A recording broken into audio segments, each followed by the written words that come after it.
গুনাহ আছে। আইসারাহা আইয়ান কিহার রাজুলু উম্মুহু, এর মধ্যে সর্বনিম্ন অর্থাৎ সর্বসহজ গুনাহ হলো নিজের মাকে বিবাহ করা। নাউযুবিল্লাহ। কিন্তু মানুষ খায় না, না খায়। এমন মানুষ আছে, তালাশ করে দেখেন, সালতানগর কান্দা, নিজে 1 টাকার ইনকাম নাই, মাঠে 1% জমি নাই, 4-5টা ছেলে মেয়ে বানাইছে, ছেলেরও চাকরি করে না, ভাদাইমের মতো খায়। রাম একবারে পুরা ফ্যামিলিটা বাম্পার ফলন। বলে কেন? বলে সুদ আর ঘুষের টাকা। আছে না নাই? আছে। এই যে যারা সুদ খায়, নবী বলছেন না, আমি বলি নাই, সে যেন তার মাকে বিবাহ করলো, তাহলে তার মা বেঁচে আছে না অথবা মারা গেছে। নবীর হাদিস সত্য, ঠিক কিনা? সত্য। তোমারে তো আল্লাহ আদমের মতো পাঠাই নাই। আদমের মা ছিল না, বাবা ছিল না, তুমিও কি তাই? তোমার তো মা আছে, বাবা আছে, তাহলে তুমি সুদ খাইলা মানে নিজের মায়ের সাথে জিনা করলা।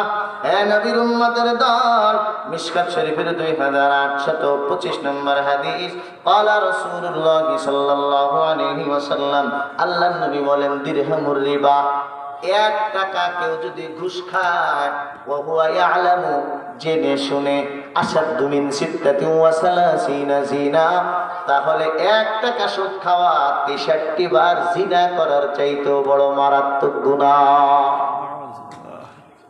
তুমি তো 1000 না, 1 লাখ না, তুমি তো 1 কোটি দিলেও তোমার পেট ভরে না। আছে না নাই? আছে।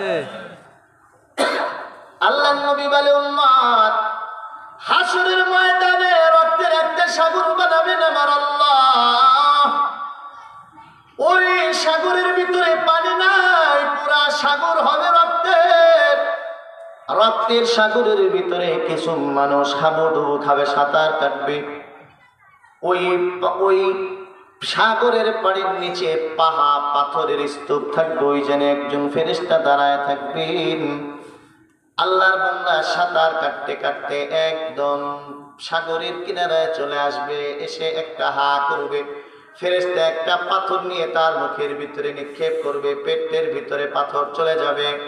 সাহাবায়ে কেরাম বললেন, পয়গম্বর, এরা কারা? বলে, এরা হলো এই সমস্ত মানুষ যারা দুনিয়া সুদ আর ঘুষের টাকা বক্ষণ করছে, এরা হলো তারা। আল্লাহর নবী বলে, উম্মত, হাসরের ময়দান এমন হবে, প্রত্যেকটা সুদখোর আর ঘুষখোরের এক একটা পেট হবে 25 বন্ধের ঘরের মতো। পেটের ভিতরে নারী বুড়ি কিছুই থাকবে না, পুরা পেট অজগর সাপ দিয়ে ভরে দিবেন আল্লাহ। সাহাবায়ে কেরাম বললেন, এরা কারা? বলে, এরা হলো সুদখোর আর ঘুষখোর। এ ভাই, সমাজটা এমন হয়ে গেছে রে ভাই। আল্লাহর নবী বলেন, মুসলিম শরীফের 1559 নম্বর হাদিস, قال رسول الله صلى الله عليه وسلم آكل الربا وموكله وكاتبه وشاهديه وقال هم سواء। আল্লাহর নবী বলে, উম্মত, সুদ খানে ওয়ালা, দেনে ওয়ালা, লেখনে ওয়ালা, সাক্ষী থাকনে ওয়ালা, 4 জনেরই একই গুনাহ। এ নবীর উম্মতের দল, এই জন্য ভাই সুদের কারবার থেকে বেঁচে থাকেন। আমি ভাই, আল্লাহ পাক কোরআনে একটা আয়াত নাজিল করছেন, চমৎকার কথা, ভালো করে শুনেন। আল্লাহ বলেন, আল্লাযীনা ইয়াকুলুনার রিবা লা ইয়াকুমুনা ইল্লা কামা ইয়াকুমুল্লাযী ইয়াতাখাব্বাতুহুশ শাইতানু মিনাল মাস। তাফসীর ইবনে কাসীরের ভিতরে আয়াতের ব্যাখ্যা লিখছেন, একজন মানুষ যদি সুদ খায়, তাহলে সরকারের পক্ষ থেকে তাকে সিগন্যাল দিবে, বাবা করো না, কাজ খারাপ। যদি প্রথম সিগন্যাল না মানে, সে যদি আবারও সুদ খায়, সরকারের পক্ষ থেকে তাকে দ্বিতীয় সিগন্যাল দিবে। সিগন্যাল কি? বলে, চাকরি থেকে বরখাস্ত করে দিবে। তৃতীয় সিগন্যাল, যদি চাকরি থেকে বরখাস্ত করার পরেও সে সুদ খায়, 3 নাম্বার, তার পথ হলো ফাঁসির কাষ্ঠে ঝুলাতে হবে। আসেনি বাংলাদেশে আইন? না, হ্যাঁ, নাই। যারা দিয়ে ভূত চালাবো, তারাই তো ভূতে ধরছে। ঠিক। একজন মাতব্বর কেন ঘুষ খায়? বলে, আমার মেম্বার খায়। মেম্বার কেন খায়? বলে, আমার চেয়ারম্যান খায়। চেয়ারম্যান কেন খায়? বলে, আমার উপজেলা চেয়ারম্যান খায়। উপজেলা চেয়ারম্যান কেন খায়? বলে আমার এমপি খায়। এমপি কেন খায়? বলে আমার মন্ত্রী খায়। মন্ত্রী কেন খায়? বলে আমার প্রধানমন্ত্রীও খায়। মিথ্যা কথা বললাম? আল্লাহর জমিনে যদি ভাই 54 বছরে এমন কোন জিনিস আমরা দেখতে পাই নাই। আল্লাহ যদি কবুল করেন, কোরআনের ধারক বাহক যদি ক্ষমতা আসে, অন্তত এলাকার ভিতরে সুদখোর আর ঘুষখোর তালাশ করে পাওয়া যাবে না ইনশাআল্লাহ। ঠিক।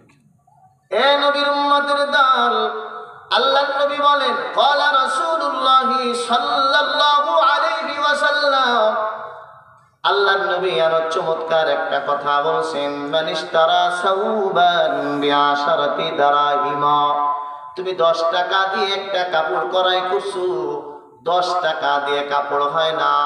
মনে করো 50 টাকা দিয়ে একটা টুপি তুমি কিনছো, 49 টাকা হালাল, 1 টাকা হারাম। ফিহি দিরহামুন হারামুন, 1 টাকা হারাম। 50 টাকা 49 টাকা হালাল, 1 টাকা হারাম। আল্লাহর নবী বলেন, লাম ইয়াকবালিল্লাহি তাআলা সালাতান মা দামা আলাইহি, ওই টুপি মাথায় দিয়া যতদিন তুমি নামাজ পড়বা, একটা সিজদাও তোমার কবুল হবে না। এবার তোমার টুপি হালাল না হারাম টাকা তুমি নিজেই জানো। তোমার পরনে জামা আছে হালাল না হারাম তুমি নিজে জানো। তোমার পরনে লুঙ্গি আছে হালাল না হারাম জানো। তোমার বাড়িতে ঘর আছে হালাল না হারাম তুমি জানো। এ নবীর উম্মত, নগরকান্দা জয় বাংলা বাজারে তোমার একটা পজিশন আছে হালাল না হারাম তুমি জানো। 3 বেলা খানা খাও, এই রিজিক তোমার জন্য হালাল না হারাম এটা তুমি ভালো জানো। যাক, অনেক অনেক কথা হয়ে গেছে। না না না, আর মেশিন আর চলতেছে না। আল্লাহ যদি আবার সামনে কোনোদিন আসে, ধরে ওনারে, আমি 13 বছর ধরে ওয়াজ করি, 19 বছরে আমার প্রথম দাওয়াত দিয়েছে, এতদিন দিল নাকি ওনারা ধরে।